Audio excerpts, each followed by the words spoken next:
स्वानुभूत्या चित्स्वभावाय भावाय सर्वभावांतरिक्षरे। अनंतानंद परम सिद्ध भगवान की जय।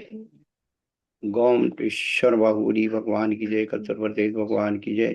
द्वादशांग वही जनवाणी माता की जय। कुंद कुंदाचार्य भगवान की जय। भीष्मी सदी के परमाचार्य चार चक्रवर्ती सांसागर महाराज की जय। तत्री पट्टाधीश आचार्य श्रमण गुरु धर्म सागर महाराज की जय। मम शिक्षा और ज्ञान श्रोमणी आचार्य कपसी सुसागर जी महाराज की जय। तीन कमलों करुणराज की जय।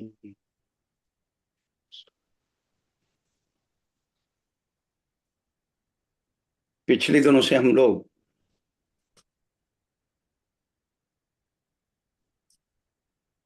समय सार से हमने अपनी चर्चा प्रारंभ की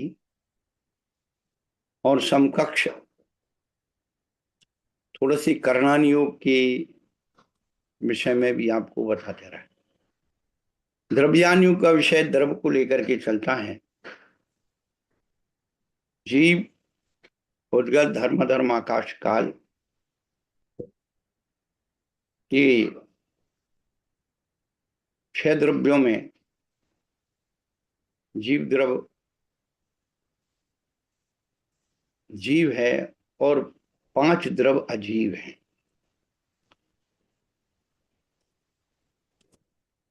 पुद्गल की पर्यायें शब्द बंध सूक्ष्म स्थूल संस्थान भी तम छाया आता पुद्दूत। ये पुद्गल की जो 10 पर्यायें बतलाई उसमें शब्द भी पुद्गल की पर्याय। अन्य दर्शनकार शब्द को आकाश का गुण मानते हैं। या हम उसकी सिद्धि करना चाहते कि शब्द क्या है, शब्द में पौद्गलिक शक्ति क्या है। पुद्गल में जब अपन देखते हैं तो पुद्गल में 8 स्पर्श, 5 रस, 5 वर्ण, 2 गंध पाए जाते। तो जिस प्रकार की पुद्गल में ये सब पाए जाते हैं तो शब्द यदि पुद्गल की पर्याय है तो शब्द में भी ये सब पाए जाना चाहिए। 8 स्पर्श, 5 वर्ण, 5 रस, 2 गंध। तो आप किसी शास्त्र में ढूंढने जाएंगे मिलेंगे नहीं। जैसे कि अपन पहले 8 स्पर्श के भेद करते हैं। हल्का भारी, ठंडा गरम, रूखा चिकना, कड़ा नरम। तो हम जो अपने से भिन्न अनात्म पुद्गल है उनमें तो अपन अनुभव करते हैं कि हल्का है, भारी है, ठंडा है, गरम है। लेकिन शब्द में जो स्वयं के मुख से निकल रहा है, जो पौद्गलिक है, इसमें हम 8 प्रकार की स्पर्श की फीलिंग कहाँ करते हैं। तो हल्का मतलब धीरे से बोलना, धीरे से सुनना, हल्का। जोर से बोलना, जोर से सुनना, भारी। क्षमा से बोलना, क्षमा से सुनना, ठंडा। क्रोध से बोलना, क्रोध से सुनना, गरम। द्वेष से बोलना, द्वेष से सुनना, रूखा। राग से बोलना, राग से सुनना, चिकना।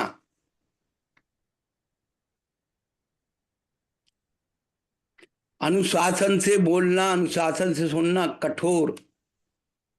और प्रमाद से बोलना, प्रमाद से सुनना, नरम।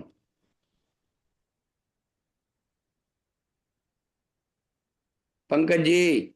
जी गुरुदेव, सुन रहा हूँ। बस दिमाग में यही चल रहा है कि इसको विवक्षा से लगा करके चल रहे हैं हम लोग। मतलब ये है तो सारे भाव भाव की अपेक्षा से ही लिया है, किंतु ये सारे पुद्गल के साथ में है, जुड़े हुए। क्योंकि पुद्गल की फीलिंग हम कर रहे हैं। जी। शब्द पुद्गल है, हम्म। उसका प्रभाव हमारे मन और मस्तिष्क पर होता है।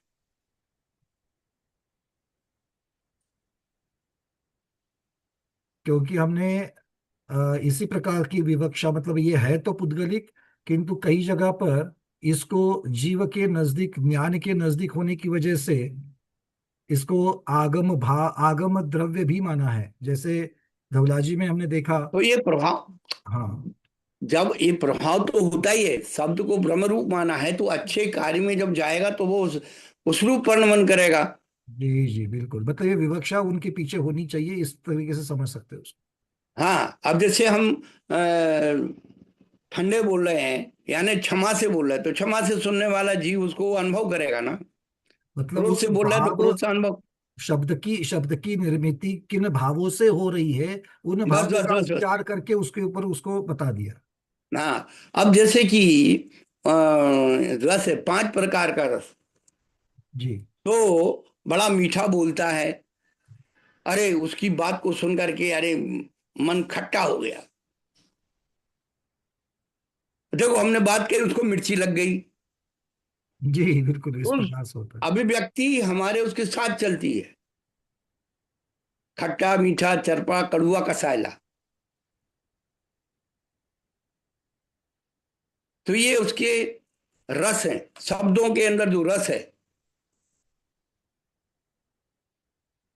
वर्ण जो है उसकी भाषा में सुन करके अपने मन कहता है कुछ दाल में काला है, ये बात कह रहा है। तो जो लेसायुक्त परिणाम है, लेसायुक्त भाषा है, वो सब वर्ण के अंदर जाएगी। और जिस शब्द को सुनकर के लोग नाक मुंह सिकोड़ लेते हैं, अरे क्या बात कही इसने बेकार, तो असभ्यता की दुर्गंध है और सभ्यता की सुगंध।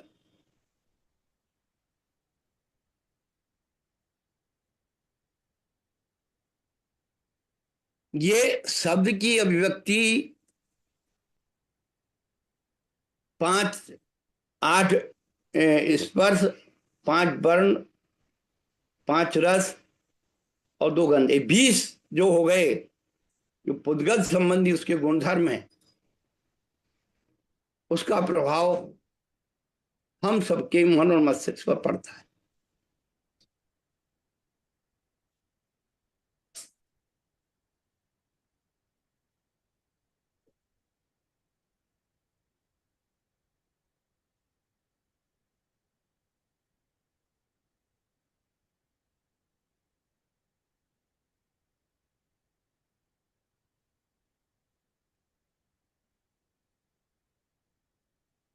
समय सारजी में इच्छा को परिग्रह कहा है, तत्वार सूत्र में मूर्छा को परिग्रह कहा है,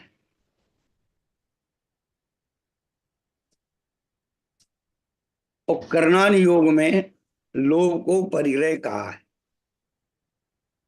परिग्रह 3 जगह है,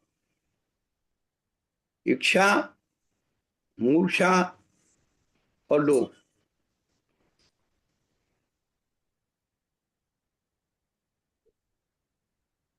इच्छा भविष्य की है, मूर्छा वर्तमान है और लोभ अतीत है।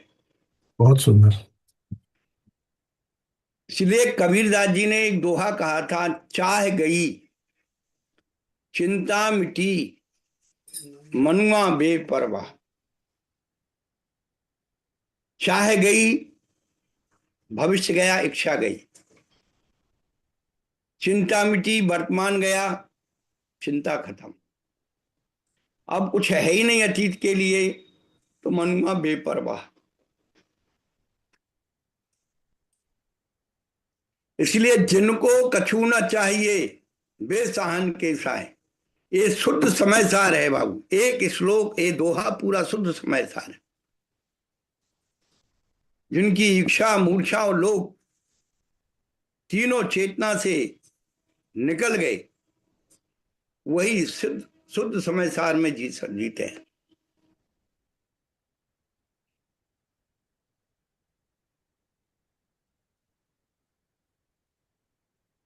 गुरुदेव, मूर्छा वर्तमान और इच्छा भविष्य की, ये तो चलो इस प्रकार से समझ में आती कि तो लोभ भूतकाल में कैसे उसको घटित कर रहे हैं। भैया देखो, ऐसा है, कोई चीज अच्छी लगती है तो अपन क्या कहते हैं, इसको बाद में खाएंगे, रख लो इसको बचा करके। तो उसकी जो पर्याय है वो भूत हो गई ना। अच्छा। लोह परिग्रह है, अंत तक चलता है, 10वें गुण स्थान तक। वो बचा के रखा हुआ है ना, वो अतीत से आया है।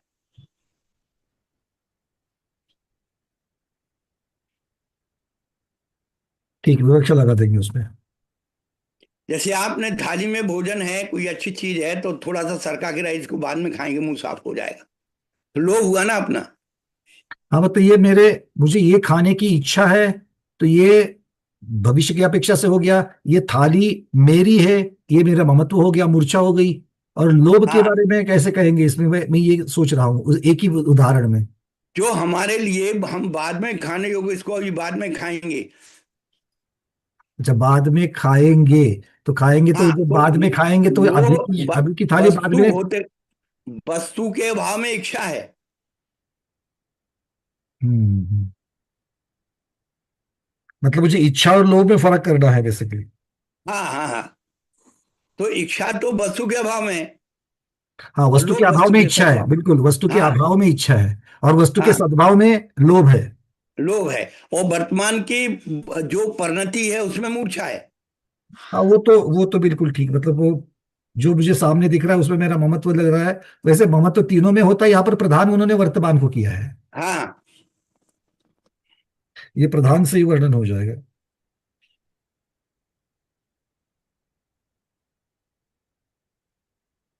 ठीक।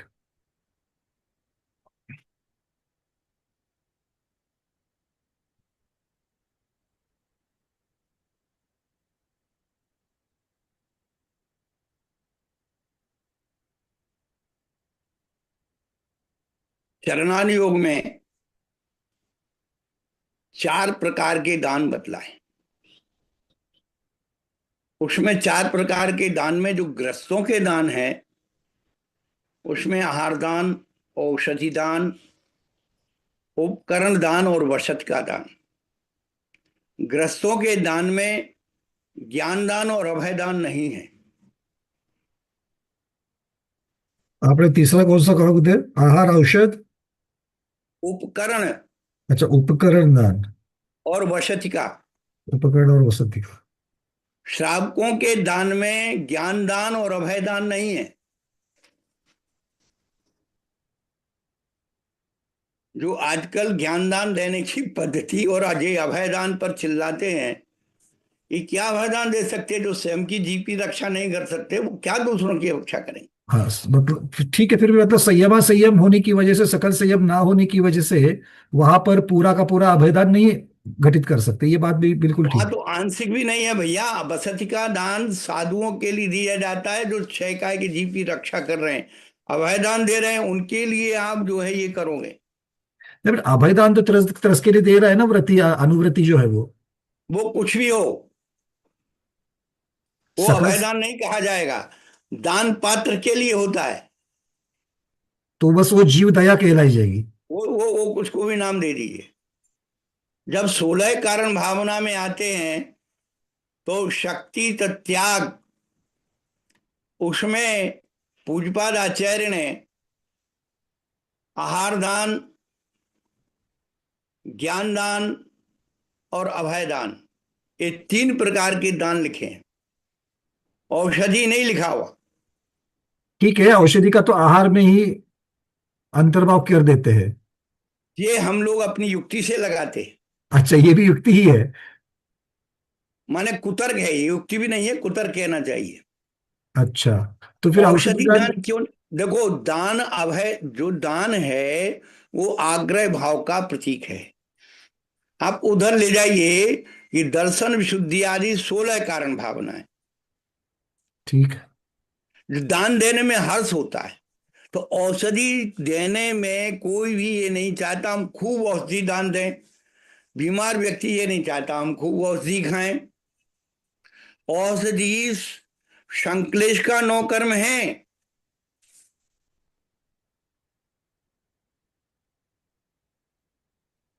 औषधि को वैयाव्रत के अंदर लिया गया है।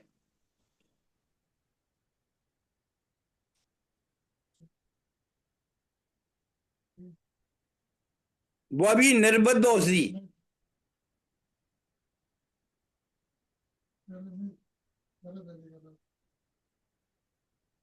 फिर आगे जो 10 धर्म है, 10 धर्म में उत्तम त्याग, तो वहां पर ज्ञानादि दानम लिखा है पूज्यपाद आचार्य ने। अब 10 धर्म का पालन कौन करता है? मुनिराज करते हैं। जी। तो मुनिराज आहार दान औषधि दान नहीं देंगे, उपदेश तो दे सकते हैं। ज्ञानादि दानम, ज्ञान दान और अभय दान, ये उत्तम त्याग धर्म में है।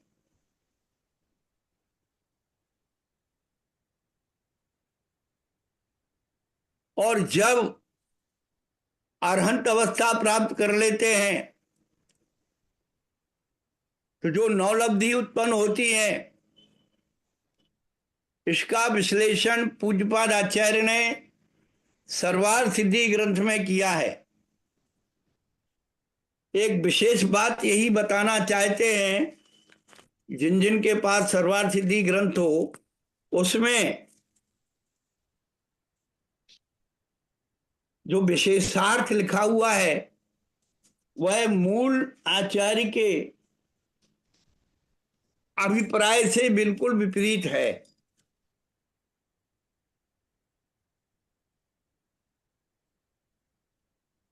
ज्ञान दर्शन दान लाभ भोगो भोग वीर्याणि च, तो ज्ञानावरण के अत्यंत क्षय से ज्ञान, केवल ज्ञान उत्पन्न हुआ, और मोहिनी उसके कर्म के क्षय से अनंत दर्शन उत्पन्न हुआ, दर्शनावरण कर्म के अत्यंत क्षय से। लेकिन अंतराय कर्म के क्षय से जो 5 लब्धियां उत्पन्न हुई, दान लाभ भोगो भोग और वीर्य, तब आचार्य भगवान वहां पर क्या कहना चाहते हैं?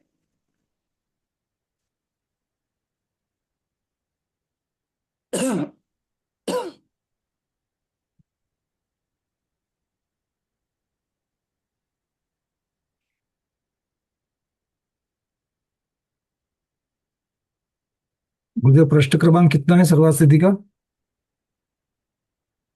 110 और 11 नंबर। ये फूलचंद शास्त्री वाली जो हमारे पास प्रथम आवृत्ति है हाँ, उसमें? फूलचंद शास्त्री वाली।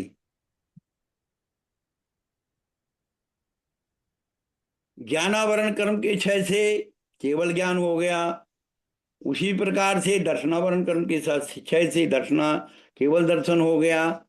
लेकिन जो 5 अंतराय कर्म का क्षय हुआ है, ये विशेष है।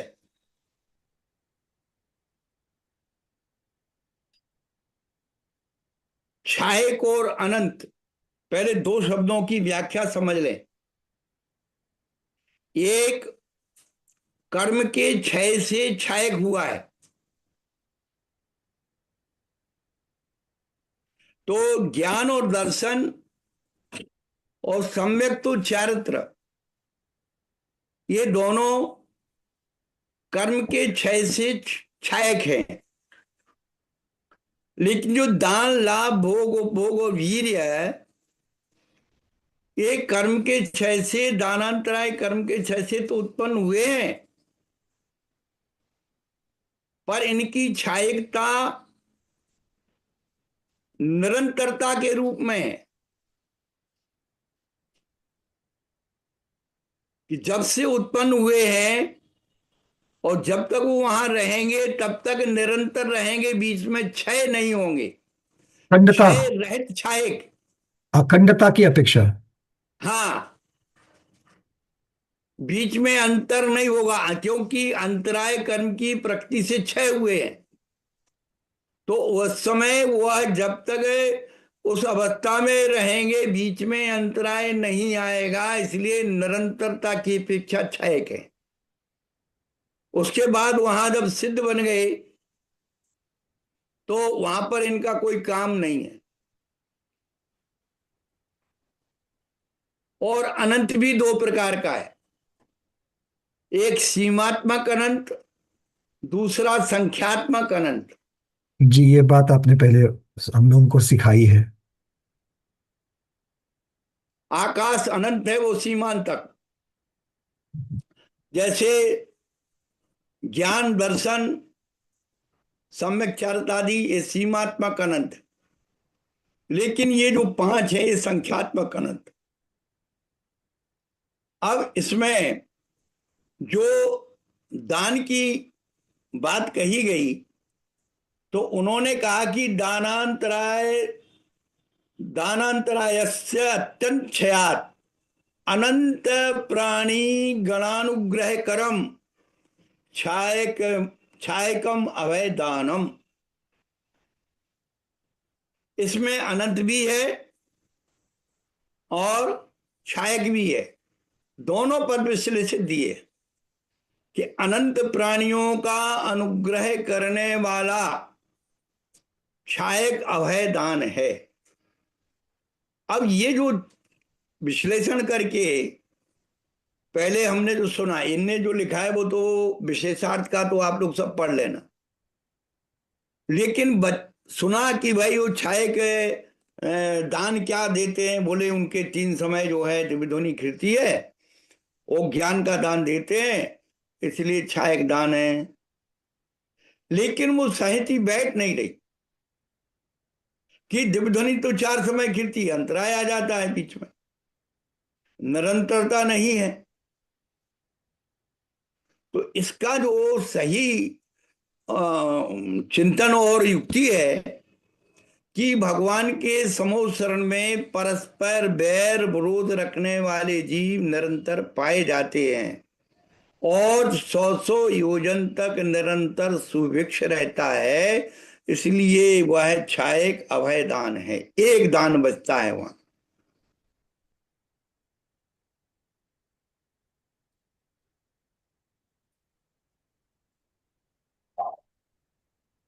दान दो के बीच में होता है, तो जो शरीरधारी हैं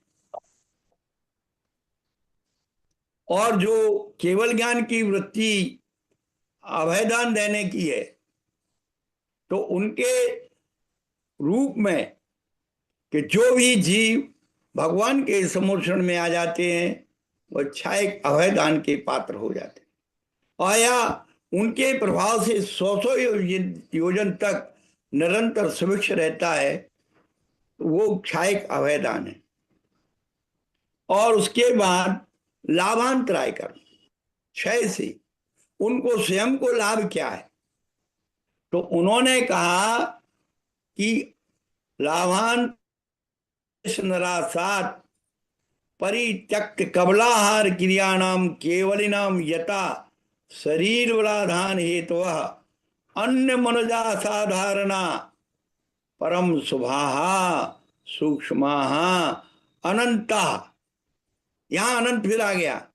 और प्रति समयम निरंतर गैप रहे जो पुद्गल आ रहे हैं, जो परम औदारिक शरीर के वर्गनाएं निरंतर आ रही हैं, वो संख्या में अनंत हैं, इसलिए वह छायक अनंत लाभ है।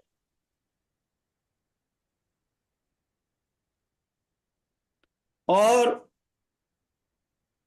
समस्त भोगांतराय कर्म के नष्ट होने पर जो उत्पन्न हुआ है अतिशयवान अनंत भोग क्षय का। अब उन्होंने जो उदाहरण दिया कि उनके जो कुसुम वृष्टि आदि विशेष हैं, वे सब अनंत भोग क्षयक अनंत भोग है, निरंतर होते हैं। और उन पुष्पों आदि की संख्या, सुगंध वृष्टि की आदि, वह जो निरंतर हो रही है, गैप नहीं होता है, पुष्प कमलों की रचना आदि निरंतर हो रही है, वह निरंतर शायक भोग है। और समस्त और भोग अंतराय के नष्ट होने से उत्पन्न वह अनंत क्षयक उपभोग है, जो सिंहासन है, चमर है, छत्र त्रय आदि है, वह अनंत उपभोग के रूप में वहां पर विद्यमान रहती है। और वीर्यांतराय कर्म के अत्यंत क्षय से आविर्भूत अनंत वीर शायक अनंत है। अनंत को भोगने की शक्ति अनंत में ही आएगी। इतना सारा जो भोग है, यदि उनके अंदर अनंत वीर्यत्व ना हो तो ये ऊपर की शक्तियां भी नहीं भोगी जा सकती हैं। जैसे कि एक वायर और लाइट, यदि आप एक छोटे वायर में और बहुत बड़ी पावर का 1000 पावर का आप जो है एक बल्ब लगा दीजिए तो उनका भी जलेगा नहीं। और जिसमें बहुत बड़ा पावर जलाना है और आप छोटा बल्ब लगा दीजिए तो फॉल्ट हो जाएगा। जी जी, अगर छोटी वायर में हेलोजन लैंप लगा देंगे तो वायर जल जाएगी, किंतु उसमें छोटा चला जाएगा। मतलब हर एक की कैपेसिटी अलग अलग होती है। तो ये अनंत वीर शक्ति इन सबको झेलने के लिए है। अनंत को झेलने के लिए अनंत शक्ति चाहिए। एक आकाश को नापने के लिए दूसरा आकाश चाहिए। ये वर्ग फीट मिनट से नहीं नपेगा।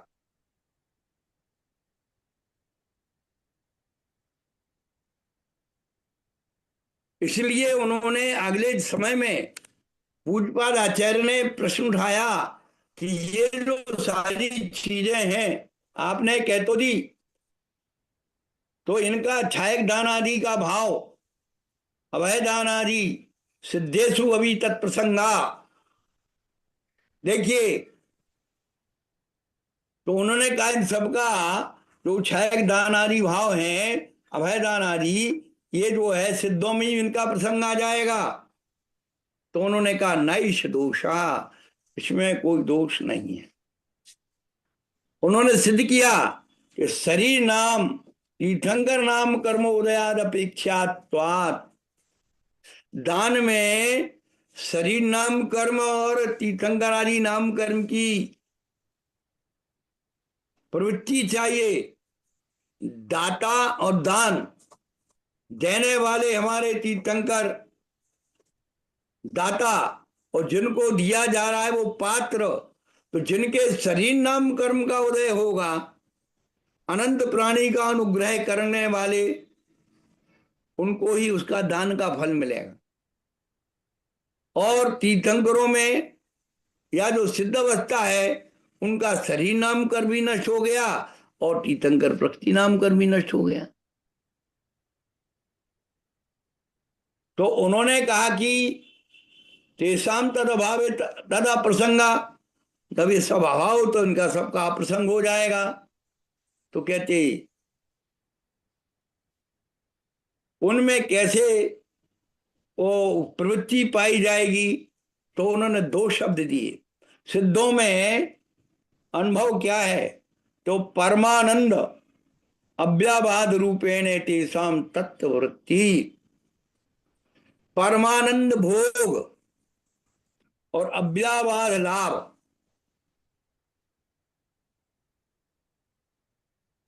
कर्म प्रकृति नहीं है, लेकिन जो परमानंद का जो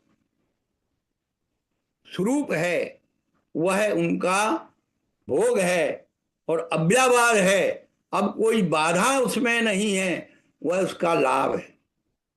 इस प्रकार से ये क्षायक भावों की वृत्ति, जिसका अर्थ विशेषार्थ में हमारे पंडित श्री ने बहुत, उसका कोई भी एक भी शब्द आप देख लेना मूल से मिला करके, नीचे प्रसंग में एक शब्द भी नहीं मिलता है। उन्होंने ना जाने कहाँ की खिचड़ी जोड़ करके उसको सिद्ध किया। देवों के ये भक्ति भाव है, देवों के प्रसंग है, तो भगवान के कर्म के क्षय का लाभ क्या हुआ? देव तो उनकी भक्ति करके पुण्योपार्जन कर रहे हैं, पर उनके कर्मों के क्षय से जो उनको लाभ होना चाहिए, उस लाभ की पुष्टि या उसका स्वरूप उन्होंने उसमें नहीं बताया। तो उनका विशेषार्थ पूज्यपाद आचार्य के मूल से बाधित हो रहा है।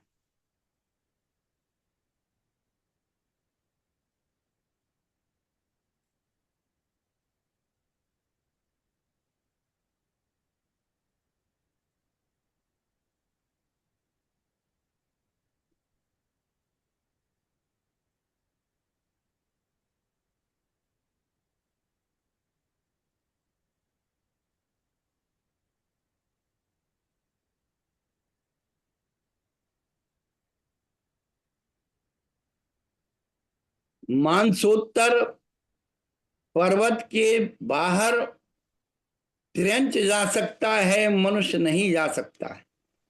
ये बचपन से हम लोग सुनते आए। तिरंच जीव का भी औदारिक शरीर है, तिरंच जीव की आयु भी 100 है।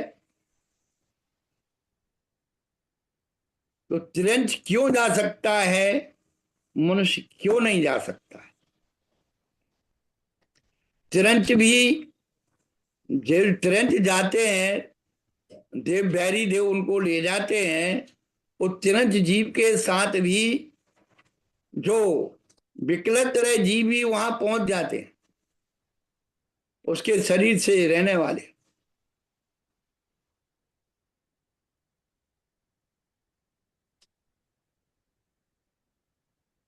यदि मनुष्य जाए तो क्या बाधा है? गुरुदेव, यदि, पहले ये समझना चाहूंगा मैं कि क्या कोई देव किसी कर्म भूमि के मान लो भरत क्षेत्र के पंचेंद्रिय तिर्यंच को उठा करके हाँ हाँ, क्या नंदीश्वर द्वीप में डाल सकता है? डालने में क्या दिक्कत है? नहीं, हम यही जब तो वो पूछ रहे हैं। मनुष्य जब के बाहर जा सकता है तो जा सकता है। क्योंकि वहां तो भोग भूमि है, तो वहां पर भोग भूमि में ये डाल वो कहीं सकते हैं भी, कर्म भूमिया। अरे चारण रिद्धिधारी मुनिराज भोगभूमि में जाकर के मनुष्यों को संबोधन कर सकते हैं। अरे वो तो ढाई द्वीप के अंदर है, ढाई द्वीप के बाहर हाँ, तो ढाई द्वीप के अंदर। तो तो ढाई मतलब। द्वीप के बाहर देव कहीं भी उसे ले जा सकता है। अच्छा, और उसके साथ में विकलत्र भी जाएगा उसके शरीर के ऊपर लगा हुआ? बस वो तो सब जात, उसमें कोई बाधा नहीं। तो क्या फिर वो वाले भोग भूमि में विकलत्र को मानना पड़ेगा?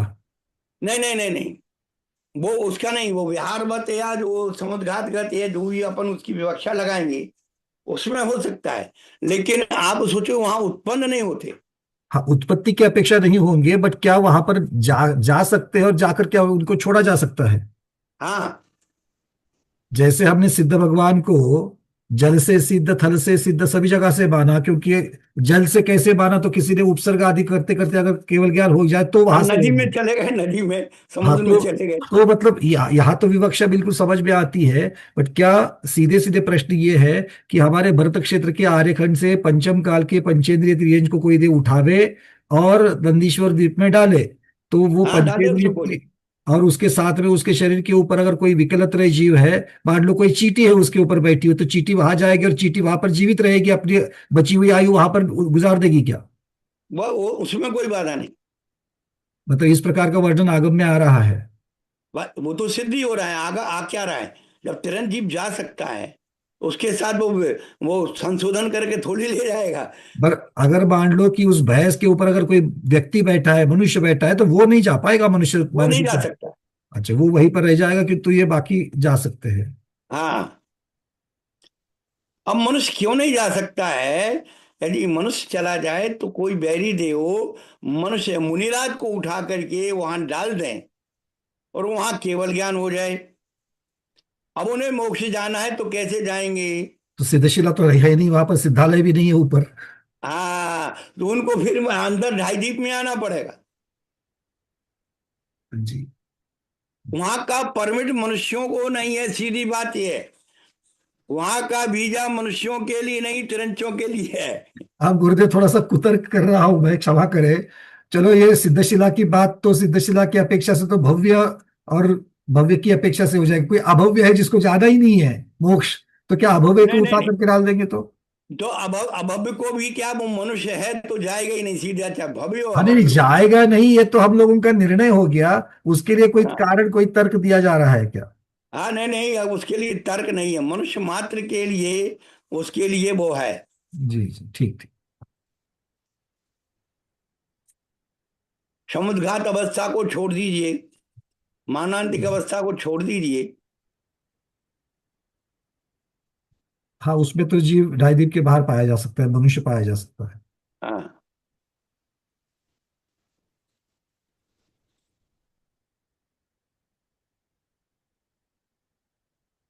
त्रिंच गति अशुभ है और त्रिंच आयु शुभ है। औदारिक शरीर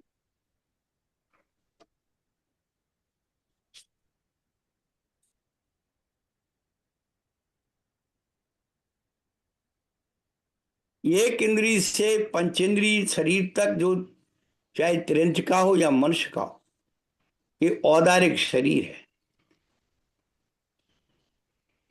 उदार से औदारिक बना है, और उदार उदर से बना है। उदर, अच्छा, ये ओरा लिए तो ठीक है, प्राकृत से देखा था। ये उदर शब्द आप लगा रहे हैं, उदार, उदर के लिए, उदार से, उदर से उदार। उदार, उदार कौन होता है? जो स्वयं कष्ट सहन करके दूसरे का उपकार करता है, वो उदार होता है। जी। स्वयं भूखा रह जा, भोजन है, स्वयं के पास भोजन है, स्वयं भूखा रह गया लेकिन दूसरों को भोजन दे दिया। स्वयं के पास कपड़े थे ठंड से बचने के लिए, लेकिन अपन से ज्यादा जो कष्टवान हुआ उसको उसने सहन करके और दूसरे को वो दे दिया, वो उदार कहलाता है। जो हमारा औदारिक शरीर क्या कहता है कि तुम, हम कष्ट सहन कर लेंगे, तुम अपनी आत्मा का कल्याण कर लो। औदारिक शरीर से ही आत्मा का कल्याण होता है। औदारिक शरीर में ही व्रतों की आराधना होती है। इसीलिए त्रिंच आयु शुभ मानी है। एक इंद्री जीव पौधगिले, उनकी एक इंद्री पर्याय है, लेकिन पृथ्वी जल अग्नि वायु और वनस्पति, उनकी जो चेतना है एक इंद्री आदि की, वह भी मंदिर बनती है। उसकी काय को मंदिर में बनाते हैं, पूजा में जल लगाते हैं, चंदन नक्षत्र आदि जो चढ़ाते हैं। पांचों निकाय का शरीर हमारे पुण्य को बढ़ाने में नौकर्म है। इसीलिए त्रिंचायु की वो पर्याय शुभ मानी है। दो इंद्री, तीन इंद्री, चार इंद्री जीव भी हमारा उपकार करते हैं। खेती में यदि केचुआ नहीं हो तो देसी खाद नहीं बनेगी, उन्हें शरीर जल का एक, जमीन उपजाऊ नहीं बनेगी। नहीं नहीं गुरुदेव, कुछ थोड़ा सा समझना चाहेंगे इसको भी। एक तो आपने उदारता वाली जो बात कही है, वो संगी पंचेंद्रिय जीव के शरीर की अपेक्षा से ठीक है, वो आत्मकल्याण कर सकते हैं। किंतु एकेंद्रिय वाला जो औदारिक शरीर है, उसकी उदारता कैसे सिद्ध करेंगे? विकलत्र देखो, लिखो। आपको यही बात वो वहीं ले जाना चाहता हूं कि हाँ। अपने जो घर में बच्चे, छोटे बच्चे होते हैं, ठीक। 45 दिन 40 दिन में हम उसे मंदिर ले जाते हैं और उसको हाथ जोड़ना सिखाते हैं, नमोस्तु करो, जय जय बोलो। अब वो क्या व्यक्ति जय जय जानता है, नमोस्तु जानता है, क्या जानता है? जी। केवल उसके शरीर मात्र से हम वहां झुकाते हैं और उसकी पुण्य की वृद्धि में हम कारण बनते, नो कर्म कर कारण बनते। तो एक इंद्रिय आदि जीव स्वयं तो कुछ कर नहीं सकते, तो हम उनकी पर्यायों को शुभ में लगा करके उनके जीवन का परिवर्तन लाते। पृथ्वी कायिक के से तो चलो ठीक है, भगवान की प्रतिमा बन सकती है, जल कायिक से कैसे करेंगे? अरे अभिषेक करते हैं ना काकू, बट गुरुदेव वो तो जल का करते, जलकाई का, जलकाई के शरीर से, कौन जलकाई का शरीर कौन कैसे आ कह रहा गया? है? आप, यही तो हम लोगों की भ्रांतियां हैं। बस आप, हम भी वहां पर सबको प्रासुक, लेकर के वही पहुंच रहे प्रासुक हैं। शब्द कहाँ है? क्या? प्रासुक का मतलब है प्राणी रहित, प्राण रहित नहीं है। बात यही समझनी है कि हम छलने से जब जीव को छानते हैं, तो तब कौन से वाले जीव छनते हैं? तुरस्काय। त्रस्काय, जलकाय, जलकायिक जो कहा गया है, स्थावर वो जलकायिक। नीचे जाते हैं सब। भाई सब लोग सुन रहे हैं कि नहीं सुन रहे हैं? वो नहीं सुनेंगे कोई। जैसे गुरुदेव कह रहे थे कि हम आपको वहां तक लेके आ रहे, तो हम थोड़ी सी उनकी निमित्त बन रहे वहां पर लाने के लिए, प्रश्न उठा उठा करके। एक बार सब लोग इसको अच्छी तरीके से समझ लें, कि मैं ये प्रश्न उठाने वाला था, गुरुदेव आज बिल्कुल उसके ऊपर आ गए। कि जब हम जल छानते हैं, तो जल के छानने के पश्चात जीवानी के ऊपर जीवानी में क्या आ गया और नीचे क्या आ गया, एक बार इस चीज को अच्छी तरीके से समझना है हमको। किस प्रकार, कितने प्रकार के जीव जीव वहां पर, एक तो कूड़ा कचरा भी होगा जल में। दूसरा, वहां पर एक तो बादर जीव भी होंगे, और दूसरे सूक्ष्म जीव भी होंगे। सूक्ष्म जीव तो किसी से अड़ेंगे नहीं, सब लोग जानते हैं। ठीक है। अब बादर जीवों में एकेंद्रीय जलकायिक बादर भी होंगे और त्रसकायिक बादर भी होंगे, हाँ या ना? होंगे। तो अब इनमें से कौन से जीव छन जाते हैं और कौन से छनते नहीं हैं? हाँ, इस अन्य चीज, में अपने अपने कपड़े दिमाग का से, ही दिमाग का उपयोग ज्यादा ये नहीं होना करो। चाहिए। हम गुरुदेव को ही यहाँ पर विनती करें कि गुरुदेव इसके ऊपर थोड़ा प्रकाश डालें।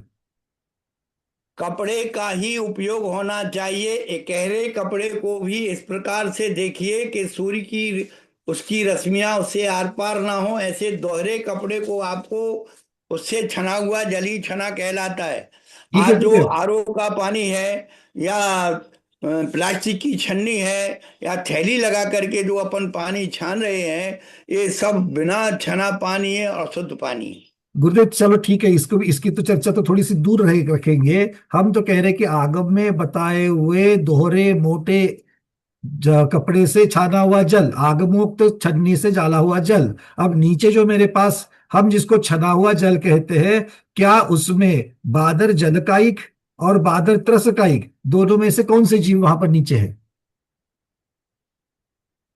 दुष्काय कहाँ से आएंगे? त्रसकायिक छन गए। अब वो तो बादर ऊपर रह गए। जलकायिक। जीवानी किसकी कर रहे हैं हम? हाँ तो चलो हम मानते। अब बात तो यही जीवानी है। किसकी कर रहे हैं? अब बात, प्रश्न यही है गुरुदेव, कि जीवानी किसकी हुई, बादर त्रस्काई की हुई, और उसके साथ साथ में बादर जलकाई की हुई कि नहीं हुई? क्योंकि त्रस्काई की होती है ये भी समझ में आता है, सूक्ष्म हाँ। की नहीं होगी ये भी समझ में आता है। बात हाँ। बचती है बादर जलकाई की। क्या बादर जलकाई छन जाते हैं? हम्म। आप बताइए, छन जाते कि नहीं छनते? अब भाई देखो, ऐसा है कि जल जल का है, जल का है कि जल जीव। नहीं गुरुदेव, वो सारी पृथ्वी चीजें ठीक पृथ्वी है। का है, पृथ्वी का है, हमारा कुछ प्रश्न भी। बहुत बेसिक है। हाँ गुरुदेव, आप तो विद्यानंद महाराज जी, आप तो आचार्य श्री, आपको ये दिया गया है, पोस्टिंग दी है। एक मिनट में फिर से दे देता हूँ, एक मिनट।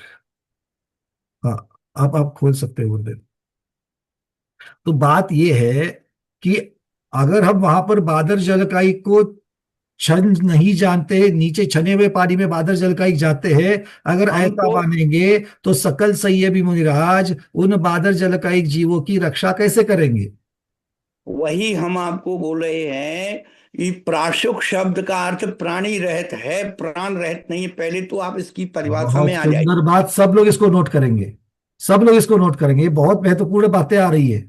जो बरसों से, बचपन से हम लोगों की भ्रांतियां है ना, ये टूट जाएगी इससे। गुरुदेव बताइए आगे। मूलाचार के 17 पेज पर विगता निर्गता अश्वासा प्राशुका, जब प्राशुक भूमि का वर्णन उन्होंने किया है, तो ये वर्णन किया है कि निकल गए हैं प्राणी जिससे, यानी जिस मार्ग से हाथी घोड़ा रथ मनुष्य आदि निकल चुके हैं, वो प्राशुक मार्ग है। और दूसरा उन्होंने 27 पेज पर रखा लिखा है, सम्मूढ़ जीव रहिता प्रासुका। तो जो सम्मूढ़ जीव, दो इंद्रिय आदि जो निकल गए हैं, तो वो प्रासुक हो गया। हम बाजार से सब्जी आदि लाते हैं तो उसके डंठल पर, उसकी पैंदी पर, उसके त्वचा पर कोई विकृति ना लगा हो, कोई जीव जंतु ना चिपका हो, उसे संशोधन करते हैं। ऐसी विधि का नाम प्रासुक विधि है।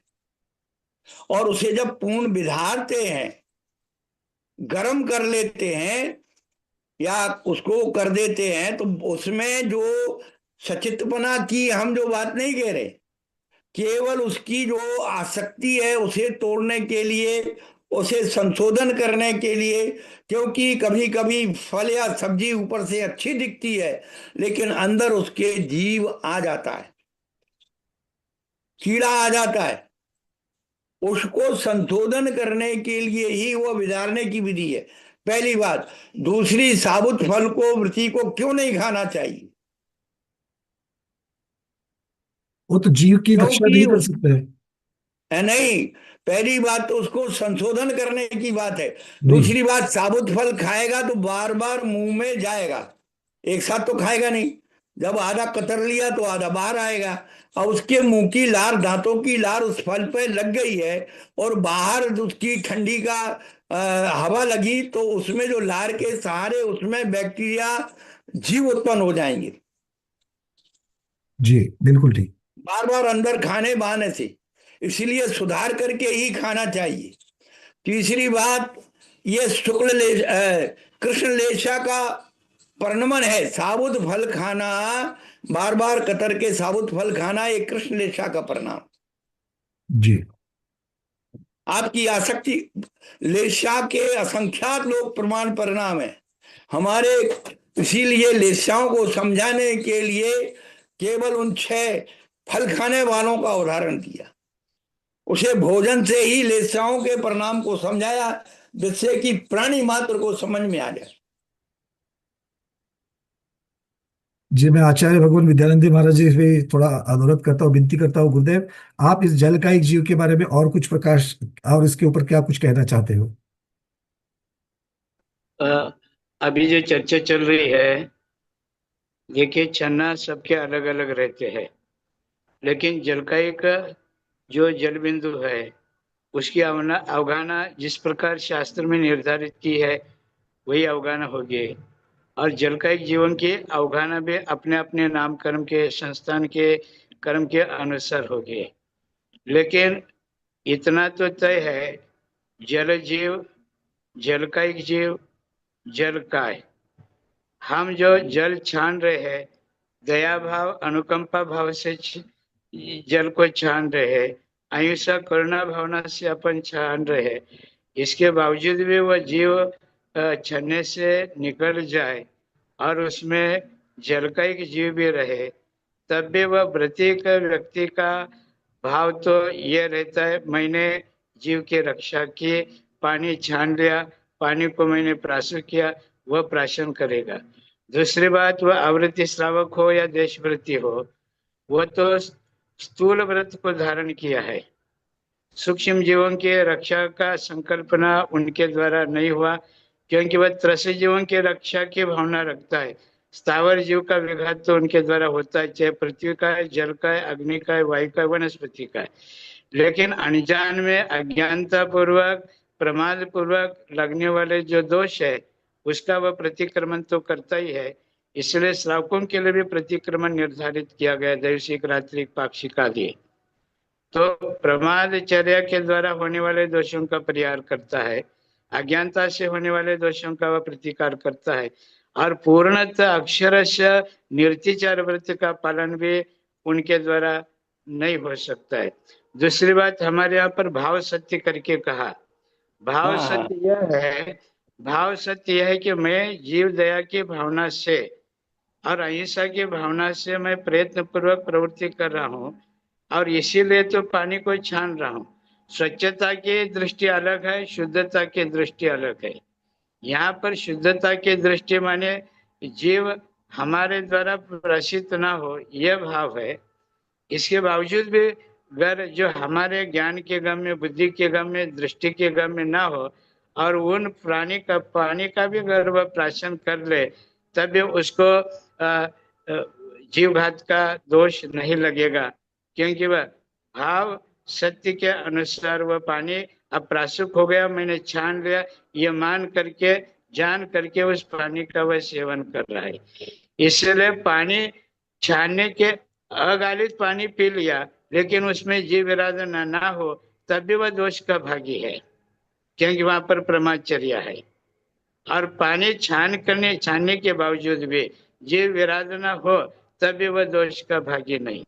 जैसे हमारे आचार्य भगवान महावीर स्वामी को गौतम गणधर ने पूछा, कदम चले कदम चले कदम भुंजे जे भाषे ज कदम चिट्टे जेन पावम न भजे। तो भगवान महावीर ने उनको कहा, एकदम चले एकदम चिट्टे जे भुंजे जे भाषे ज जेन पावम न, माने यत्नाचार पूर्वक तुम प्रवृत्ति करो, तुम्हारे प्रवृत्ति के द्वारा तुम दोष के भागी नहीं होंगे। इसलिए अभी जो चर्चा चल रही द्रव्य हिंसा भाव हिंसा, यहाँ पर भावना प्रधानी दृष्टि से अपन सोचे ना, तो हमारे इस चर्चा का समाधान अपने को मिल सकता है। विशेष करके पुरुषार्थ सिद्धि उपाय के आधार पर भी इस प्रश्न का सोल्व हो सकता है। गुरुदेव, आप मेरा एक बेसिक सिंपल प्रश्न है, जिज्ञासा पूर्वक मैं पूछ रहा हूँ कि जब मैंने पानी छान लिया, चलिए ठीक है, उसमें से बादल जल का एक जीव अगर उसके अंदर आ गए हैं, छने हुए जल में भी आ गए, उनको छान नहीं सकते हैं, तो इन ऐसे पानी को गर्म करने के लिए जिसकी मर्यादा 24 घंटे बताई गई है, ऐसे पानी को गर्म करने के पश्चात क्या वो जीव मरेंगे? नहीं। अगर मान लो मैंने उसको गर्म नहीं किया, मतलब मेरा प्रश्न इसीलिए अचित्त कहलाता है वो। नहीं गुरुदेव, एक मिनट, मेरी जिज्ञासा थोड़ी सी अलग है। अगर मैं उस पानी को गर्म करूं और ना करूं, ऐसे मेरे पास दो विकल्प है। अगर मैं पानी को गर्म ना करूं तो भी उसमें बादल जल का एक जीव कम से कम जब तक वो जल है तब तक उस जल में रहते हुए जिंदा रहेंगे, किंतु उसको गर्म करने के पश्चात तो मेरी बात बिल्कुल सुनो, ही मर जाएंगे। उसके बाद त्रस जीव उत्पन्न होना शुरू हो जाएंगे। बिल्कुल, अंतर्मूर्त के बाद में उसमें त्रस्काई जीव उसमें उत्पन्न होंगे, किंतु अगर मैं उसको गर्म कर लूंगा, अगर उसको उबाल लूंगा, तो मतलब जो बादल जलकायिक उसके अंदर आए हैं वो मरेंगे, किंतु उसमें नए त्रस्कायिक उसमें 24 घंटे के लिए उत्पन्न नहीं होंगे। नहीं होंगे। ये आपकी बात है। मतलब मुख्यतः से जो हम छानने की प्रक्रिया कर रहे हैं वो त्रस्कायिक जीवों को बचाने के लिए कर रहे हैं, बस बस बस और द्रव्य से और भावना से सभी जीवों को बचाने की प्रक्रिया कर रहे हैं। बस बस बस ठीक। पंकज जी, हम्म। हेलो, हाँ आवाज आ बोलिए, रही है? आ रही बोलिए बोलिए बोलिए। पानी एक बार छान लिया, जिस विधि से, जो जनागम की विधि है, उस विधि से अगर पानी छान ले तो अंतर्मुहूर्त काल तक तो वह पानी हमारे लिए पेय है। लेकिन मात्र छान करके रख ले और गर्म नहीं किया तो मात्र अंतर्मुहूर्त के बाद फिर उसमें त्रसीजीवादियों की उत्पत्ति होगी, वृद्धि भी होगी। फिर प्रति अंतर्मुहूर्त में कोई पानी छानता बैठेगा नहीं। इसलिए गरम एक बार कर ले, छान करके गरम कर ले तो 24 घंटे वो उसको वापस कर, बॉइलिंग होने के बाद 24 घंटा, जी और जी मात्र गरम करे तो फिर 12 घंटे अथवा 6 घंटे, जैसे भी आप मानते वैसे। जी जी। तो ये क्लियर। जो व्रतिक व्यक्ति है ना, तो सुबह का बना हुआ भोजन वह शाम को भी कर सकता है, और पानी मात्र छान करके वह रसोई बना ले और वह भोजन शाम के लिए वह रख ले, तो फिर उसमें तो समुचित जीवों की, तरस जीवों की भी उत्पत्ति होगी। इसलिए चौका लगाते समय सर्वप्रथम पानी गर्म कर, छान करके गर्म करते हैं, तो फिर वह 4-4 घंटे, 3-3 घंटे भी रसोई बनानी पड़ती है, तो वह पानी वह वापर सकता है। और जी नहीं तो फिर चौका लगाने में 3 घंटे लग गए, भोजन बनाने में 3 घंटे लग गया, फिर साधु को आपने पड़गान कर लिया, घंटे भर साधु को आहार कराया, फिर आप भोजन कर ले, तो फिर हर प्रत्येक अंतर्मुहूर्त में पानी छानते बैठेंगे नहीं। इसलिए एक बार पानी गर्म कर लिया तो आपका जो रसोई है वो शुद्ध होगा और जी। साधु को भी शुद्ध पानी मिलेगा। बिल्कुल गुरुदेव, इसी श्रृंखला में बस एक चीज को और बढ़ा रहा हूं कि जो पानी हमने गर्म कर लिया जिसकी मर्यादा 24 घंटे हो गई, तो उसको 24 घंटे के बाद हम उसको इस्तेमाल में क्यों नहीं ले सकते? पंकज जी, उसमें रासायनिक परिवर्तन हो गया, कुछ द्रव्य के संयोग से उसमें परिवर्तन होता है, कुछ उसका स्वाद ही बदल जाता है। पर्याय बदलती है, काल के संयोग से भी, काल के निमित्त से, काल के परिवर्तन से भी द्रव्य में परिवर्तन होता है। इसलिए 24 घंटे के बाद फिर उसमें जीवोत्पत्ति होना प्रारंभ हो जाएगा। ओके, तो इसका मतलब है कि 24 घंटे के पश्चात उसमें त्रस्कायिक जीव उत्पन्न होंगे, तो क्या हम हाँ, उसको फिर से छान करके गर्म नहीं कर सकते? नहीं कर सकते, उसका स्वाद रस सब बदल जाएगा। अच्छा, मतलब उसकी पर्याय बदल गई है, इसलिए अब वो छानने योग्य या प्रासुक करने योग्य भी नहीं बचा है, इसलिए उसको नहीं ले सकते हैं। हाँ, पंकज जी, हम लोग ठीक है, हाँ हाँ, बोलिए गुरुदेव। पंकज जी, गेहूं है, बोरी में है, आप हम्म। साल भर रख सकते हैं। फिर उसको आटा बना लिया, फिर 3 दिन, 5 दिन, 7 दिन की मर्यादा रहती है, जी, साल भर पर्याय, नहीं रहेगा। पर्याय फिर शब्द आते ही, उस पर्याय। आटे को आपने चौका, चपाती वगैरह, कुछ फुल्का वगैरह बना दिया, तो फिर आप जो क्या उसको 3 दिन, 4 दिन, 5 दिन नहीं रख सकते। फिर उसकी जो मर्यादा दिन की है, आधे दिन की है, उतना ही रहेगा। पर्याय के अनुसार उसकी काल मर्यादा, लाइफ डेट निर्धारित होता बिल्कुल, है। बहुत बढ़िया गुरुदेव, क्योंकि पर्याय की एक बार हम लोग विवक्षा लगा देते हैं तो आगम से बिल्कुल ये क्लिस्टर क्लियर होता है कि हर पर्याय की काल मर्यादा जो है वो अलग अलग है। बहुत सुंदर। प्रोफेसर श्याम जी, आप कुछ कह रहे हो, आपने हैंड रेस किया है, आपको हमने को होस्टिंग दिया, आप अनम्यूट कर सकते हो, बोलिए। धन्यवाद पंकज जी। गुरुदेव के चरणों में त्रिकाल नमोस्तु नमोस्तु नमोस्तु। गुरुदेव, बहुत अच्छी सुंदर विवक्षा चल रही है, और यहाँ जल के छानने की और अन्न छानने की दोनों की बात आ रही है। थोड़ा सा मैं अपना भी व्यू आपके सामने शेयर करना चाहूँगा। जैसे विज्ञान ने ये सिद्ध कर दिया और दिखा भी दिया, माइक्रोस्कोप में भी दिखा दिया कि एक बूंद पानी के अंदर, अनछने पानी के अंदर 3650 जीव होते हैं। तो ये 3650 जो जीव हैं एक बूंद के अंदर, ये जो जीव है ये त्रसकायिक जीव है, त्रसकायिक जीव है। और पानी जो बना हुआ है, पानी बना हुआ है वो खुद अपने आप में जीव है। H2O के अंदर जब जीव आकर के बैठ जाता है तो पानी अपने आप में एक जीव है। पानी को बिना जीव के कोई पानी होगा ही नहीं, पानी अपने आप में एक जीव है। तो इसलिए पानी जो है वो अपना जीव है, और इसलिए जो विग्रह उसके गति का आधार से जीव, तुरंत जीव उत्पन्न हो जाते हैं। हाँ हाँ गुरुदेव, बहुत अच्छा। ये अपनी विवक्षा आप जब अपन कार्यवास में, तब भी अपन ने इस पर काफी चर्चा करी थी गुरुदेव आपके समक्ष हमने। तो हाँ, जो विग्रह गति का जीव आएगा, विग्रह गति का जो जो नाम कर्म, पानी के नाम कर्म लेकर के विग्रह गति का जीव आया, और वो शुद्ध जल में, जैसे शुद्ध जल अपन कहेंगे H2 और हाइड्रोजन और ऑक्सीजन के मिलने से जो शुद्ध जल बना, तो उस शुद्ध जल में वो जब वो जीव आकर के अपना स्थान ले लेता है, तो वो फिर आज वो जल कायिक बन गया। और उस जल कायिक के अंदर, जीव के अंदर, वो जल कायिक जीव है, उसके अंदर सारे जो त्रस जीव उत्पन्न हो में से जाते और हैं। जीव उत्पन्न हो जाते हैं। हाँ, फिर उसको अपने से जो कपड़े से जानते हैं, तो वो उसमें से केवल त्रस का एक जीव निकलेंगे। जैसे अभी आप चर्चा में भी आए सारी बात, तो फिर वो सूक्ष्म और बादर, ये सब अलग अलग विवक्षाएं हैं इसके अंदर। परंतु जब जीव अपने कपड़े से छान लिया तो आपने त्रस जीव को निकाला है, पर उसके अंदर जीव, पानी का जीव तो उसके अंदर जीव है ही है। जब उसको अपन प्राश्चित कर लेंगे, उसमें से जीव निकल जाएगा, तो वो जीव काय रह जाएगा, जीव काय, जीव काय रह गया। तो इस तरह से ये अपने ये को ये इसको, चारों चारों किसी भी स्थावर की हाँ, चारों प्रक्रिया जो है, चारों इनको प्रक्रिया क्लियर है, है चारों बस। प्रक्रिया में इसमें समझना चाहिए अपने को। उसको सिर्फ एक महत्वपूर्ण बात मैं लोगों के सामने लाना चाहता था कि बादर जल का एक जो जीव, जो स्थावर है, वो हाँ, इसमें से छनते नहीं है। नहीं है। ये महत्वपूर्ण बात सब लोगों को समझनी है। तो बिल्कुल द्रव्य बिल्कुल की अपेक्षा से हमको क्रिया आगमोक्त करनी है, भाव की अपेक्षा से हमको, जैसे एरिया समिति में भी हम लोग 4 हाथ जमीन को देख करके चलते हैं, बिल्कुल ठीक है, बिल्कुल। ये हमारे भाव है सब जीवों को बचाने के, किंतु वेरी द्रव्य राइट, से वेरी कोई करेक्ट। चींटी पी पाव के नीचे आकर के मर सकती है। तो बिल्कुल, वेरी ऐसे करेक्ट। द्रव्य और भाव, ये दोनों को समझ करके हमको चलना है। सबको बिल्कुल क्लियर हो गया बिल्कुल, ये बहुत विषय? बिल्कुल, बहुत। इसलिए पंकज जी, अपने जो जैनी पानी क्यों छानता है और अजैनी, जैनेतर पानी क्यों छानता है, इसको अपने को इस परिप्रेक्ष्य से लगाना चाहिए। अब बिल्कुल यहाँ पर अपन आरओ को पानी ले रहे हैं या गर्म पानी ले रहे हैं, ये सब विवक्षा अपने आप समझ लो। बेसिक चीज, जो फंडामेंटल चीज है, वो अभी अपन ने अपने सब जनों ने डिस्कस करी, और मेन चीज यही है। इसलिए अपने को अपना विवेक से काम लेकर के काम में लेना है कि अपने को आरओ को पानी लेना है काम में, ले नहीं लेना है, पानी छानना है कि नहीं छानना। अभी विद्याचंद जी महाराज साहब ने भी बहुत अच्छे से स्पष्ट दिया, कर दी इस बात को। तो इस विवक्षा को क्या है कि ये एंडलेस चर्चा है, इस पर आप कितना भी करोगे तो कुछ ना कुछ आएगा कि आप बिस्लरी का पानी लेना है कि नहीं लेना है क्या नहीं लेना है। ये अपने विवेक से यूज करना है। बेसिक जो जैन धर्म का बेसिक सिद्धांत है, वो चारों प्रकार के जीव के जो वर्णन है, उसको समझ करके और अपने को, अपने उसको अंगीकार करना चाहिए। नमस्तु भगवान गुरुदेव के चरणों में बारंबार नमस्तु। चलिए आगे बढ़ते हैं। जागृति दीदी पूछिए, उसके पश्चात अरविंद जी। हाँ। आज सारी वो अभी चर्चा जल की जब आएगी ना, तो कम से कम हम लोग एक हफ्ता तो जल चर्चा कर सकते हैं, इतने प्रश्न होंगे। बोलिए। पानी हाँ महत्वपूर्ण है। रहीमन पानी राखिए, बिन पानी सब सून। जल जागृति ही जी जीवन बोलिए। है। अभी हाँ महाराज जी ने अभी कहा ना कि पानी छानने के बाद तुरंत गर्म करके चौके का बना सकते हैं अपन। हम्म।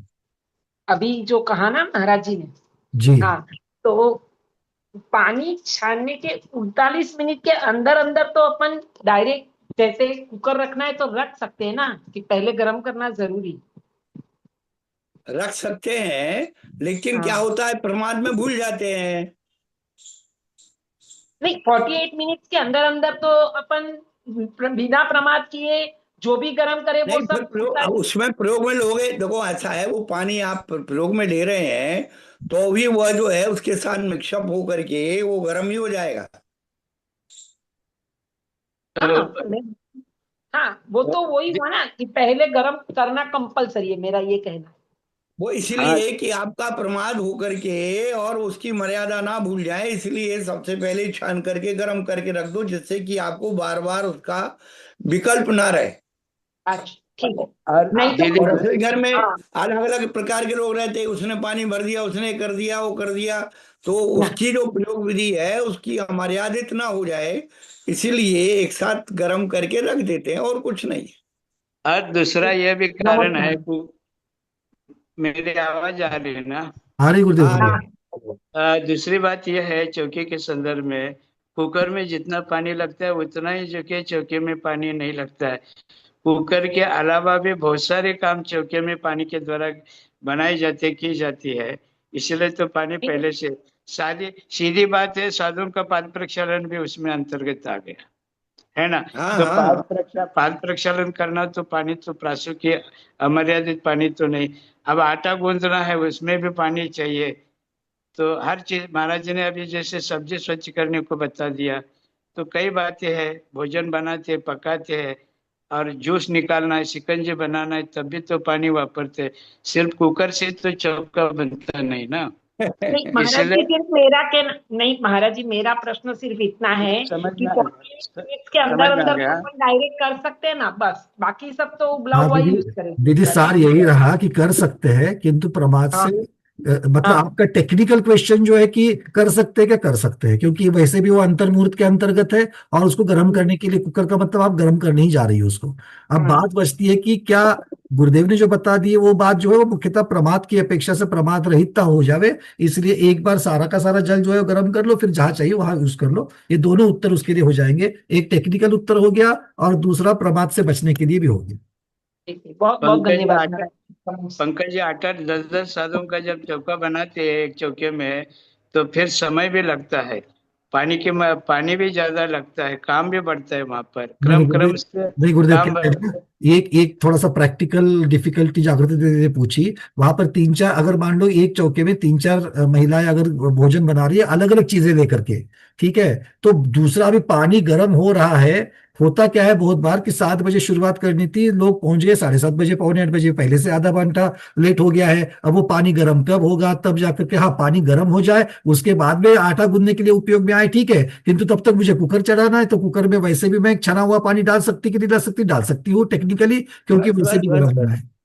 तो मुख्यतः से दीदी के प्रश्न का उत्तर ये था कि अगर आप अंतर मुहूर्त में अगर कुकर चढ़ा रही हो तो उसके पश्चात पानी चढ़े जाएगा, और किंतु प्रमाद से बचने के लिए और सब जगह पर कहीं पर भी गड़बड़ ना होवे, अगर एक से ज्यादा लोग भी कर रहे हैं और अलग अलग समय पर भी कर रहे हैं तो अगर गड़बड़ नहीं होनी चाहिए, इसीलिए जैसे गुरुदेव ने कहा वैसे आपको पानी गर्म कर लीजिए पहले, और फिर जहां चाहिए उसको उपयोग में लाते रहिएगा। चलिए आगे बढ़ते हैं। अरविंद जी, आपका प्रश्न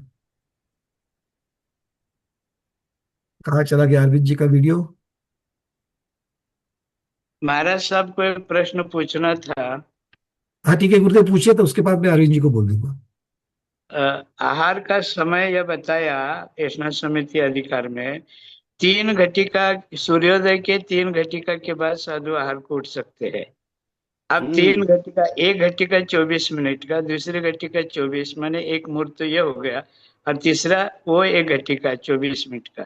तो इतने काल में वह रसोई कैसे बनाएंगे, और साधु जो क्या है फिर आहार के लिए कैसे, इतने अल्प काल में भोजन बन सकता है क्या? स्वामी जी, ये तो अब हो गया है इतने आडंबर।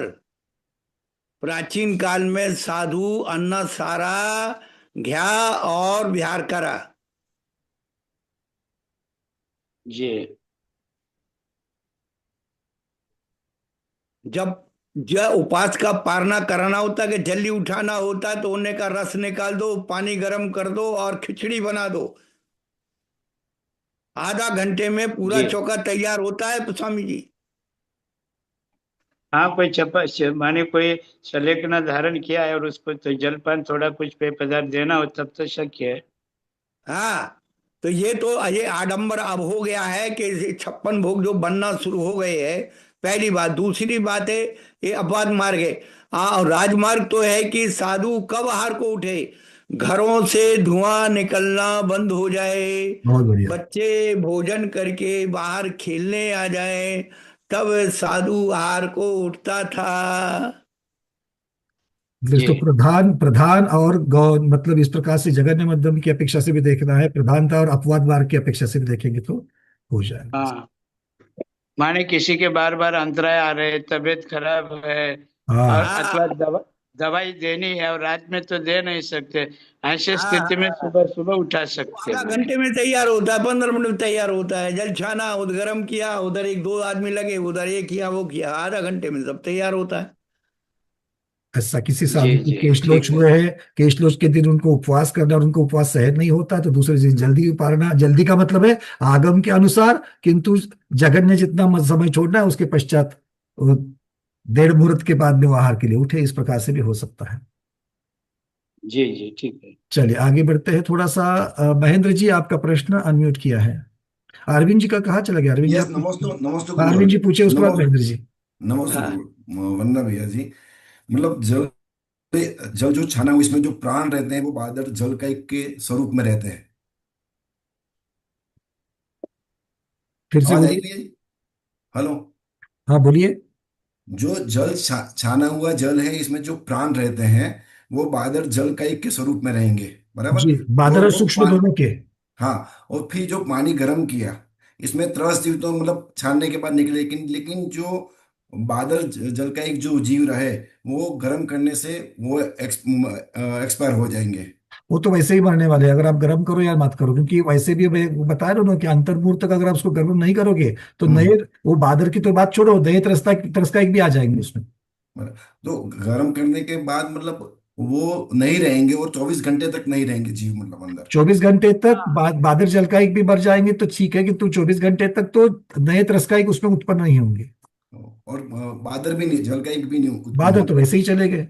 बराबर। और बिस्लेरी का जो अगर वाणु लेते हैं तो जो बिस्लेरी का जो पानी है वो गर्म करके मतलब तुरंत पी सकते हैं। नहीं, बिस्लरी का नहीं पीना चाहिए।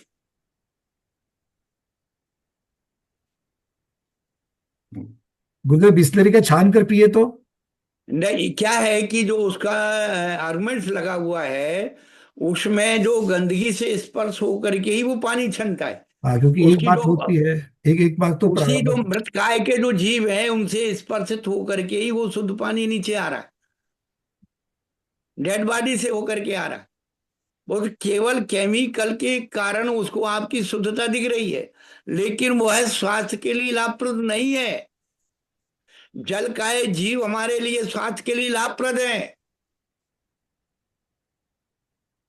उसके स्वाद में और उसके स्वाद में अंतर है।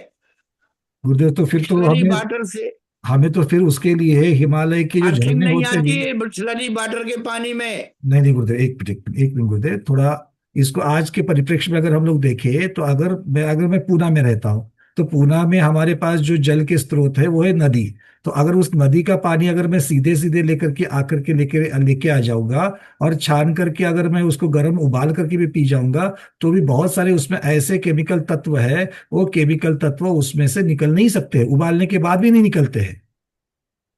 तो ये एक आज की परिस्थिति हो चुकी है, एक आगमोक्त स्थिति है, वो एक बहुत अच्छी बात है, किंतु आजकल जिस प्रकार का पोल्यूशन, इंडस्ट्रियल पोल्यूशन जो शहरों के पानी में मिल चुका है, तो उसके लिए, क्योंकि अभी अभी आपको एक छोटा सा उदाहरण मैं शेयर कर रहा हूँ। अभी मैं कुछ आयुर्वेदिक दवाई ले रहा हूँ, तो आयुर्वेदिक दवाई के लिए वैद्यराज के पास गया था।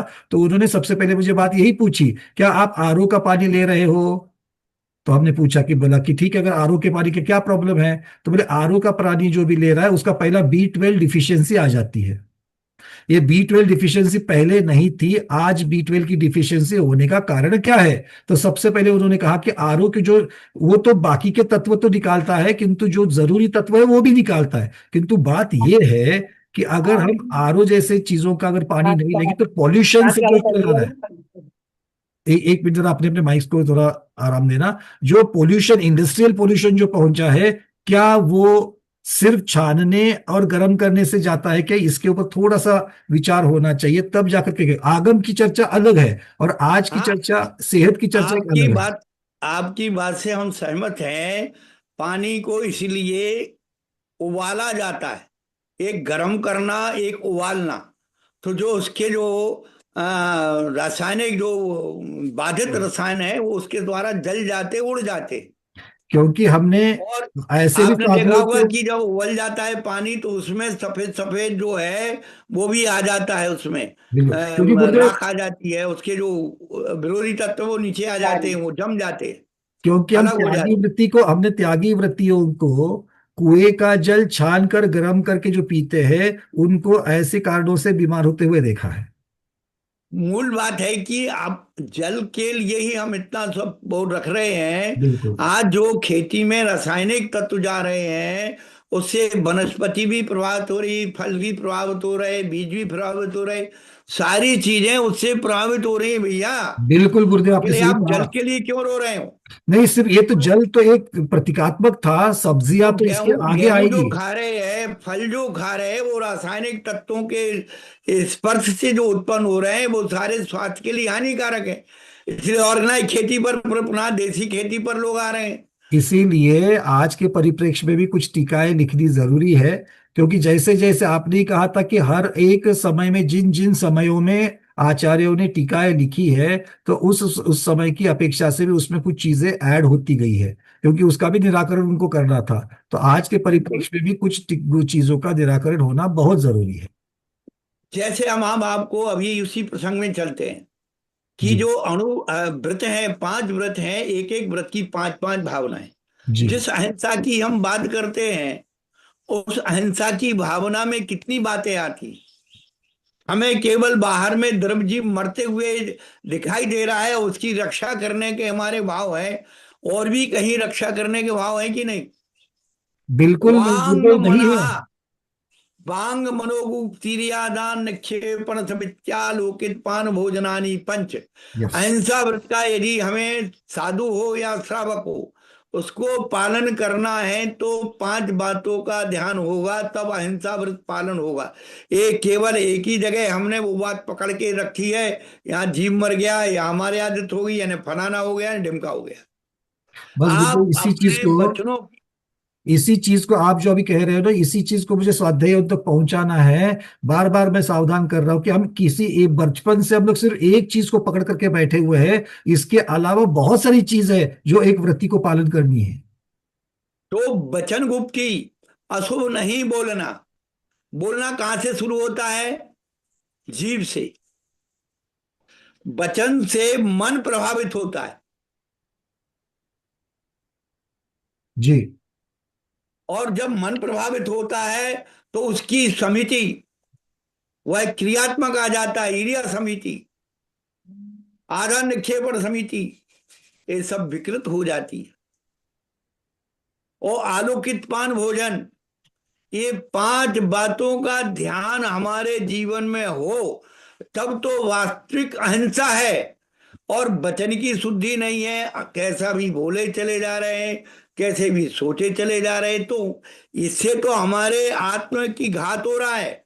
प्रमाद जो है अहिंसा की हिंसा करता है, प्रमाद जो है हमारे शुभ परिणामों की हिंसा करता है, ये भाव हिंसा है प्रमाद।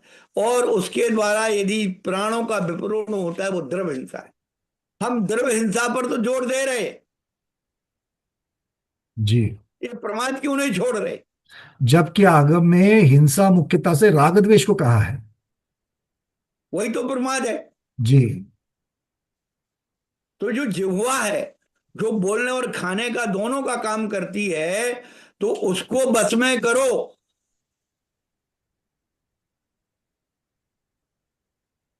हमारे प्राणी संयम और इंद्रिय संयम, हम प्राणी संयम की तो बात कर रहे हैं, इंद्रिय संयम कहाँ गया? बिना इंद्रियों से। इंद्रिय संयम को पाले प्राणी संयम 3 काल में नहीं हो सकता। हम वो पानी को उबालने में, छानने में इसी में अटके पड़े। अरे जीव को छानो, जीव को छान करके बोलो, क्या बात है, बहुत सुंदर। छान करके सोचो, मन को छानो। मन में मैल भरा हुआ है। कबीरदास जी कह गए, जैनी यति पैनी छुरी 100 अवगुण की खान, अनछानो लोहू पिए पानी पीवे छान।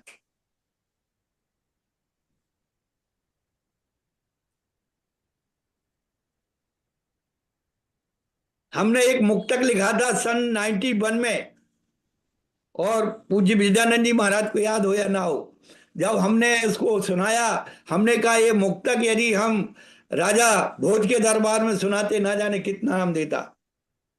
अक्सर लोग सौगंध तक खा लेते हैं, अक्सर लोग सौगंध तक खा लेते हैं अपने दुश्मन के घर पानी तक न पीने की, लेकिन वे उनके खून के प्यासे बने घूमते हैं। क्या है, उनकी सौगंध का उल्लंघन नहीं? उनके घर का पानी तो नहीं पिएंगे, उनके हाथ का छुआ पानी नहीं पिएंगे, उनकी छाती पे चढ़कर उनका खून पी जाएंगे। क्या बात है, बहुत सुंदर।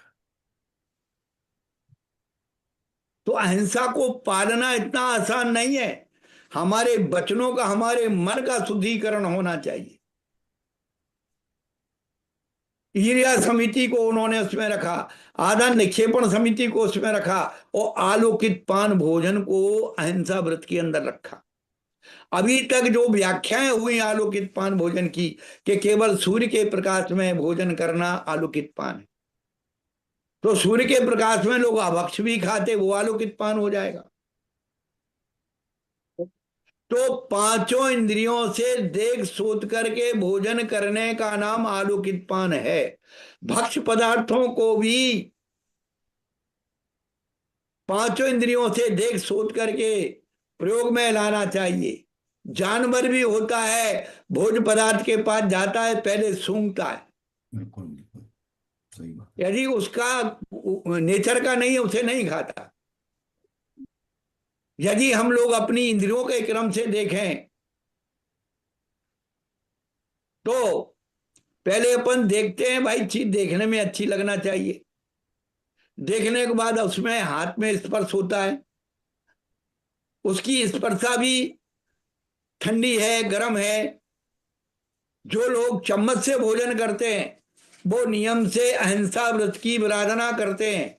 चम्मच से कभी भी भोजन नहीं करना चाहिए। जो अणुव्रती भी है, महाव्रती भी है, चम्मच से भोजन करना ही नहीं चाहिए, हाथ से भोजन करना। अभी हमने बताया था कि जब फल खाते हैं, साबुत फल खा रहे हैं या टुकड़े वाले भी खा रहे हैं, बार बार कट कर करके अपन बाहर निकाल लेते हैं, तो उसकी जो लार है दांतों से, जीभ से, होंठों से उसमें चिपक जाती है, और 2, 5, 10 सेकंड भी लग जाते हैं दूसरी बार खाने में, तो उतने समय तक वो ठंडी लार होकर उसमें बैक्टीरिया उत्पन्न हो जाते हैं। ज्यादा है तो आप लेबोरेटरी में उसे टेस्ट कर लीजिए। गुरुदेव, चम्मच का क्या कह रहे थे आप? चम्मच से आप लेंगे तो ऐसे खाएंगे, चम्मच में पहले बात ठंडे गर्म का कोई विवेक नहीं है। आपने उठाया, खाया, ज्यादा गर्म हुआ, वो करने लगे। आपकी प्रकृति के अनुकूल नहीं है, ठंडा है तो भी उसका विकल्प हो गया। जब आप हाथ से खाएंगे, उसकी प्रकृति अलग है। तो जो चम्मच स्पर्श हो जाती जीभ से, और से उसमें लार लग जाती है, और लार लग जाने से जब बाहर में आप उसको लटकाए हुए हैं, उसमें कोई छोटा जीव भी चिपक सकता है, और लार के सहयोग से उसमें बैक्टीरिया उत्पन्न होंगे, और किसी का हाथ लग गया तो वो चम्मच अंदर चली गई। पंकज जी, जी गुरुदेव। और स्वामी जी हाथ से करने में विवेक होगा, कितना ठंडा है, गर्म है, शोधन होगा। पहली बात। दूसरी बात है कि विज्ञान कहता है कि जब भी हमारी अंगुलियां भोजन को स्पर्शित करती हैं तो एक रासायनिक परिवर्तन जीव के अंदर आता है, लार बनना शुरू हो जाती है और वह लार जो है भोजन को पाचक बनाती है। इसका मतलब गुरुदेव हाँ, कि हम भोजन चम्मच से परोस तो सकते हैं, किंतु खाना हाथ उंगली से खाना, उंगली हाँ, से पांच उंगली से खाना। नहीं समझ में। भोजन परोसते में, क्योंकि बहुत राजों बार, को भी चम्मच से आहार नहीं लेना चाहिए, हाँ ये श्रावक बहुत, के हाथ से ही लेना चाहिए। नहीं बहुत बार स्वाध्यायों के मन में ये जिज्ञासा होती है कि बहुत सारे साधु क्या कहते हैं कि भैया हाथ से मत देना, चम्मच से आप ग्रास रख देना, इस प्रकार से। हाँ तो ठीक है, दो। हाँ, तो परोसने में कोई गड़बड़ नहीं है, खाने के लिए है। परोसने के लिए मैं वही तो कह रहा हूँ कि महाराज जी को चम्मच से देने के लिए, क्योंकि आप देखो हमारे आप, गुरु महाराज ने कभी चम्मच से नहीं खाया। और हम वही बात बताना चाहते हैं आलोकित पान भोजन के बारे में। जब हमारे गुरु महाराज ऐसे हाथ धोते थे ना आहार के पहले, तो हम्म, वो पानी को भी ऐसे सूंघते थे। हम सोचे थे यार गुरु महाराज करते क्या है। फिर जब कोई भी ऐसे व्यंजन पकवान आदि जो श्रावक देते थे, तो उन्होंने कभी एक साथ इतना नहीं लिया। हमेशा वो इतना सा, कितना ही कोई जिद करे, कभी नहीं लिया। वो इतना सा लेते थे। उसका रस, उसका स्वाद, उसकी गंध अनुकूल है या नहीं है। कभी कभी वो जल जाता है, कभी कभी कच्चा रह जाता है कभी कभी मीठी की जगह नमक डल जाता है, नमक की जगह मीठा डल जाता है। तो इतना सा लेने के बाद उसका परीक्षण होता है। तो ये जिह्वा इंद्री के द्वारा संशोधन है, उसका रस उसी प्रकार है या नहीं है, विकृत है। हाँ पर गुरुदेव ये बात वही हुई कि खाते वक्त तो आप और उंगलियों से खाइए, साधु के बारे में प्रॉब्लम ही नहीं, वो तो खाते ही कर पात्र में और हाथ से ही खाते हैं। किंतु परोसते वक्त जो दाता है, जो आहार दे रहा है, वो अगर चम्मच का उपयोग करे तो उसमें कोई बाधा नहीं है, क्या है ये पूछ रहे हैं। नहीं, हमारा तो बाधा है। उसको यही विवेक नहीं है, चम्मच से दे रहा है, कितना गर्म है कितना ठंडा है, पर गुरुदेव और हर एक जगह संशोधन नहीं पर, होता है। उसकी आत्मी भावना, आत्मी भावना उस भोजन से नहीं जुड़ सकती। अब आपको हम कहते हैं। गुरुदेव बात ये है कि ठीक है, मतलब मैं ये समझने की अपेक्षा से सारे प्रश्न उठा रहा हूं मैं ये। तो अगर मान लीजिए हर एक चीज को अगर हाथ से छू करके देना है, तो बहुत सारी चीजें ऐसी है, जैसे मान लो हमने ग्रास दे दिया, रोटी दे दी, अब रोटी के पश्चात हमको हम ही को देना है अगर सब्जी देनी है, तो सब्जी तो जनरली हम लोग या तो कटोरी से, छोटी कटोरी भी निकाल करके पूरी की पूरी कटोरी डाल दो, या फिर चम्मच से दे दो। हाथ से कैसे दे देंगे सब्जी को? अगर सब्जी को हाथ से दे दिया, उसके बाद में और कुछ देना है दूसरी सब्जी, तो क्या फिर दूसरी सब्जी में ये वाला हाथ डाल दे? भैया देखो, ऐसा है कि इसका कोई अब तोड़ नहीं है। नहीं सबके मतलब क्या अपनी है कि अपनी। पहले हमने ये भी देखा है कि छोटी छोटी कटोरियां होती थी, कटोरी में निकाल करके जितना एक ग्रास हो सकता है उससे देवे। तो कटोरी हो या चम्मच हो, तो हमारे मन में जिज्ञासा वो बन रही है कि किस प्रकार से, क्योंकि क्या है कि ये तो बात है कि भाई जैसे साधु कहते हैं कि चम्मच का उपयोग करो तो चम्मच का करते हैं, अगर वो बोलते नहीं तो नहीं, तो नहीं, कोई बात नहीं है। तो नहीं नहीं, वो जिनकी जैसी व्यवस्था उससे करो। जब हाँ, साधु के हाथ में जब आता है, तो उसी उसी साधु के हाथ में उसने आपने, किसी ने दाल दी, किसी ने चटनी दी, किसी ने कुछ दिया, तो साधु के हाथ में सब मिक्सचर हुआ कि नहीं हुआ। हाँ तो मिक्सचर तो उनके हुआ, किंतु जो देने वाला है तो देने वो सब, वाले के हाथ का संशोधन हुआ, हाथ से संशोधन होना जरूरी है। उसका ठंडा गर्म जो स्पर्श है देने वाले के हाथ में आना चाहिए। इसी को विवेक नाम का जो है, आहार विवेक कहा है। पर गुरुदेव परोसने के लिए तो कहीं पर भी, मतलब गृहस्थ के, किसी भी गृहस्थ में कितना भी 50 वर्ष पुरानी भी अगर हम लोग लेंगे अगर चर्या के, वो तो तो कोई भी हाथ से, कुछ कुछ चीजें हाथ से परोसी जाती है, कुछ चीजें जो है वो बर्तनों से ही परोसी जाती है। हाँ ठीक है।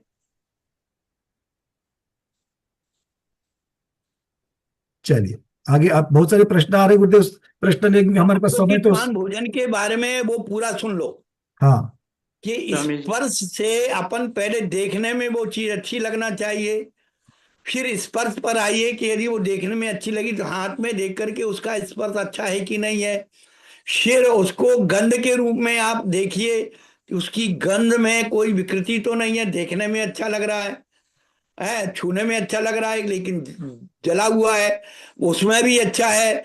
तो आप उसे थोड़ा सा चखिए, स्वाद में उसकी विकृति नहीं हो। फिर कर्मेंद्रिय आई, तो आचार्य कहते भी कथा ना सुनते हुए भोजन करना।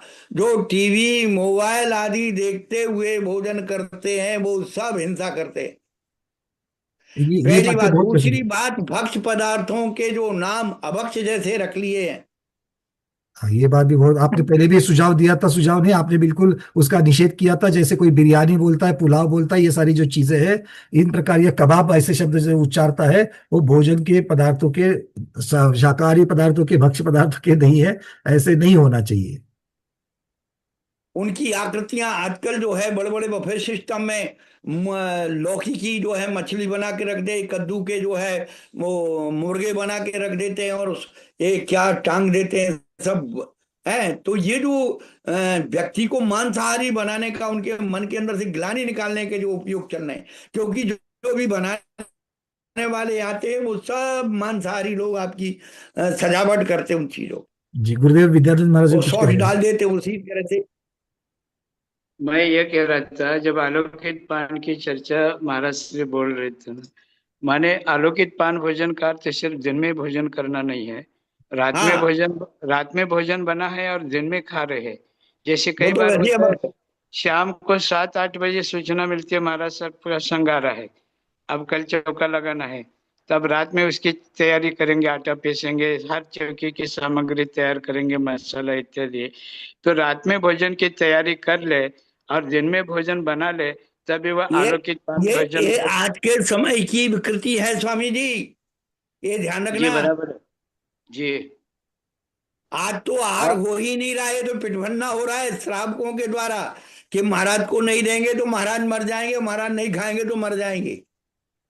ये जी साधुओं को जिंदा रखने का कार्य चल रहा है। जो वास्तविक आहार है वो तो हो ही नहीं रहा है। जी, माने रात में भोजन बना ले और दिन में देवे, तब भी वह दोषदायी कि रात्रि भोजन का ही दोष लगेगा। वो और तो रात में जो है बनाकर वो है, फैक्ट है। आप चाहे हमारे साथ हो चाहे किसी के साथ। रात में भोजन बना दिया और रात में खाना, ये तो दोष सब जानते हैं।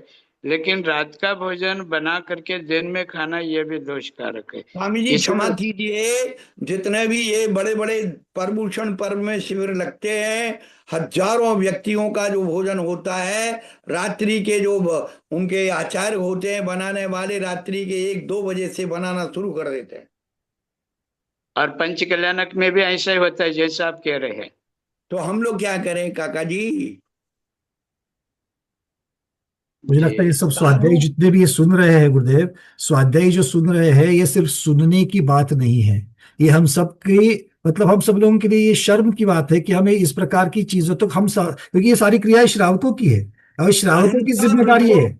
हम एक ही बात कहते हैं पंकज जी, 1000 बार अनंत बार कहला लिए कि भगवान बनने की शुरुआत भोजन शुद्धि से होगी, भोजन शुद्धि से होगी। आपको और संसार के कोई काम मत करो, घंटों पूजा मत करो, घंटों ये मत करो, कम से कम भोजन शुद्धि की मर्यादा करो। यही भगवान के वचनों की पूजा है, यही स्वाध्याय है, यही सब कुछ है। बहुत सुंदर। ये सब लोगों को हमें जिम्मेदारी करके लेना चाहिए, हम लोगों का कर्तव्य है ये, कि हम लोग को, क्योंकि साधु तो आरंभ क्रियाएं सारी करेंगे नहीं, वो तो कोई पकाएंगे नहीं। और ये ये जो भोजन शुद्धि में ना सेल टैक्स है ना इनकम टैक्स है, कोई भी चीज नहीं है। बताइए, हमें समझ में नहीं आता। ये प्रमाद है केवल गुरुदेव, और कुछ प्रमाद। नहीं है, ये प्रमाद है इसमें, बस और कुछ नहीं है। पंकज प्रमाद जी का आपने मतलब है अच्छे कार्य का लाभ जानते हुए भी उस रूप नहीं होना करना, वो प्रमाद है। गुरुदेव एक व्यवस्था हमने अभी ऐसी ऐसी देखी, तीर्थ बिल्कुल ऐसा धनाढ्य तीर्थ है कि उस तीर्थ के ऊपर बहुत सारा पैसा आता है दान के रूप में, किंतु वहां पर जो साधुओं के लिए आहार हो रहा है, दो साधु के बीच में एक व्यक्ति आहार दे रहा है। अब बताइए, अब वो एक साधु की अगर मान लो कोई रोटी खत्म हो गई तो लाने वाला अंदर से देने वाला कोई नहीं है, वही व्यक्ति अंदर जाकर के फिर अरे रोटी दो, रोटी रोटी रोटी, तब तक महाराज जी खड़े हैं। मतलब ये क्या व्यवस्था है? ये इसके लिए कौन जिम्मेदार है? साधु जिम्मेदार है कि उन्होंने जाकर के दीक्षा ले ली, ये वो जिम्मेदार है? हम लोग दान देकर के निकल गए, पैसे दे करके निकल गए, आहार दान की रिसीट बना करके निकल गए। आहार देगा कौन? आहार बनाएगा कौन? जितने भी लोग यहाँ पर जितनी भी चरनानियों की चर्चा करने के लिए हाथ उठा रहे हैं या सुन रहे हैं, पहले इस चीज के ऊपर हमको ध्यान देना है कि हम कितने पंकज जी साधुओं के लिए हमारा जी। पंकज जी इसके पहले ये नियम लेना चाहिए, अपने घरों में भले एक पूजा कम कर ले, लेकिन अपने घर में अपना भोजन और अपने परिवार का भोजन स्वयं ही बना ले। अभी बड़े बड़े शहरों में जो क्या है, भोजन बनाने के लिए वो बाहर के औरतों को रखते हैं और वो खाना बना करके जाएंगे और फिर घर के लोग खाएंगे और बाकी के कार्य स्वयं करेंगे, लेकिन भोजन बनाने के लिए मात्र जो कि आलसी बनते हैं। और और उसमें जो बचा हुआ गुरुदेव इससे जो समय बचता है घर की गृहिणी का, वो किस में लग जाता है? वो भी तो देखिए। अनर्थदंड में, तो अनर्थदंड बस में जाता है। वही नाम है उसका, अनंत। क्योंकि आप ये भोजन बनाने का समय गृहिणी निकाल करके, अगर वो जॉब के लिए भी, अरे भाई जॉब करके पैसा कमा करके करने वाले क्या हो बाहर का खाना खाएंगे? है ये तुम्हारा सोचने वाली धर्म बात है। गया, स्वास्थ्य गया, धन गया, तुम्हारे क्या बचा? पंकज जी, आप महाराष्ट्र के, इसलिए आपको एक शब्द याद दिलाता हूँ। मराठी में स्वयं पाक कहते हैं। जी, स्वयं पाक। स्वयं पाक माने स्वयं के द्वारा जो बनाया जाता है उसको स्वयं पाक। शब्द ही बहुत बढ़िया है, महाराष्ट्र का मराठी शब्द है। बहुत सुंदर हो। स्वयं भोजन बनाना स्वयं के परिवार के लिए। हम बिहार कर रहे थे तो एक बार कबीर पंथी जो मिले हमको, तो कबीर पंथी लोगों के बारे में जब हमने चर्चा की तो उन्होंने एक विशेष बात बताई कि यदि मेरा बेटा भी शराब पीता है या मांस खाता है तो हम उसके छुए हुए भोजन को नहीं करते, अपना स्वयं बनाते हैं और स्वयं खाते हैं।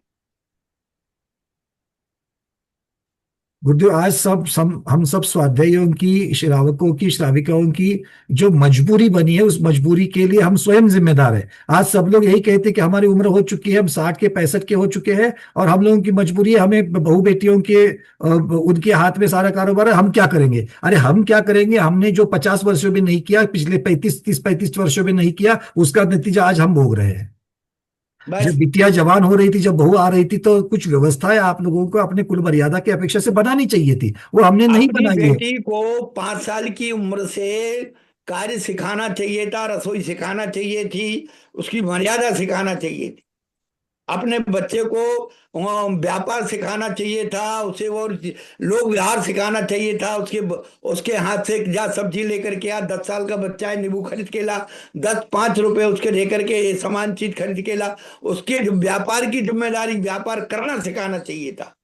आज ये सब चीजें इसलिए, और अगली पीढ़ी तक तो इतना निकम्मा जीव हो जाएगा कि रिटायरमेंट के बाद उसे पता ही नहीं कि व्यापार क्या होता है, क्या करेगा वो।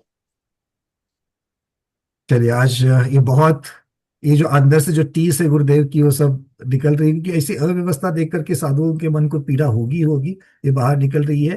चर्चा को ज्यादा को कम में समझना, इसका सार समझना और अपनी अपनी जिम्मेदारी लेना। जितने लोगों के हैंड रेज ऊपर है, कृपया मुझे व्हाट्सएप के ऊपर मैसेज भेज देना, मैं गुरुदेव तक पहुंचा दूंगा। कल की क्लास में उसको ले लेंगे। आज आचार्य भगवती वैराग्यनाथ जी महाराज विराजमान हो चुके हैं, भगवती आराधना का समय हो करके आगे बढ़ गए हम लोग, चलते हैं वहां पर। आज के स्वाध्याय को गुरु के श्री चरण में बारंबार नमोस्तु वंदना इच्छाकार करते हुए यही पर समापन करते हैं। जैनम जयतु शासनम, जैनम जयतु शासनम, जैनम जयतु शासनम। विद्यानंद जी स्वामी जी को हमारा यथायोग्य